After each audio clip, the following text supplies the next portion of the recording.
Good evening. Our main passage tonight will be 1 Samuel chapter 17, if you'd like to go and turn there. Joshua 1 verse 9 says, "Be strong and courageous. Do not be frightened and do not be dismayed, for the Lord your God is with you wherever you go."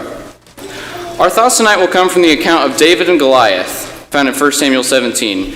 We will only look at a few verses during this study, so if you have not read it recently, I would encourage you to go home and read it. It's a great story. When Goliath comes down in all of his 9-foot scariness, not only does he mock and defy Israel, he also mocks God. Now, you would think someone would be like, "Hey, this guy is mocking our God. We should probably do something about it." You would think that Goliath mocking God would make someone really, really mad. But the only emotion we see in this passage evoked in the Israelites is fear and self-pity. They don't have faith in themselves to defeat Goliath, and they certainly do not have faith in God. The only person in this story that has any of the right reactions is David. While everyone is shivering in their boots, David, the small, insignificant shepherd boy, who is not even old enough to go to battle and has absolutely no experience fighting a warrior, David is the only one who stands up for what he knows is right. David is the only one who is not scared. David is the only one who recognizes that the Philistine should be put in his place. Now, maybe I'm wrong. Maybe there were others that knew Goliath had no right to defy God and his chosen people this way. But what I do know is that David is the only one that does anything about it. In verse 26, David says, "For who is this uncircumcised Philistine that he should defy the armies of the living God?" David is the only one that vocally stands up to the Philistine.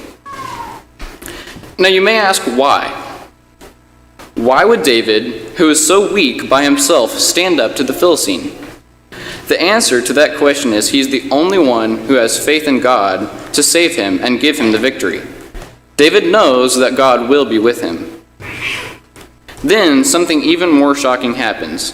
In verse 28, after David speaks up, his brother rebukes him. He rebukes him. David stands up for God and he is rebuked. But this does not stop David. He keeps repeating his message throughout the camp, and eventually Saul hears about it. David speaks up for God and he is rebuked for it by a brother. And in verse 32, when Saul calls David to him, David does not hesitate. He immediately tells Saul, "Let no one lose heart on account of this Philistine. Your servant will go and fight for him."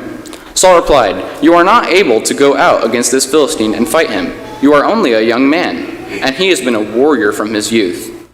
But David said to Saul, "Your servant has been keeping his father's sheep. When a lion or bear came and carried off a sheep from the flock, I went after it, struck it, and rescued the sheep from its mouth. When it turned on me, I seized it by its hair, struck it, and killed it. Your servant has killed both the lion and the bear. This uncircumcised Philistine will be like one of them, because he has defied the armies of the living God. The Lord who rescued me from the paw of the lion and the paw of the bear will rescue me from the hand of this Philistine." Saul said to David, "Go, and the Lord be with you." David spoke up for God with his words. He spread his words throughout the camp, saying, "Who is this Philistine that he defies the armies of the living God?" And still, no one was motivated, and no one went to fight the Philistine. Sometimes speaking up for God is not good enough. Sometimes you have to step up for God and take action. So, when the opportunity arose, David went himself to fight.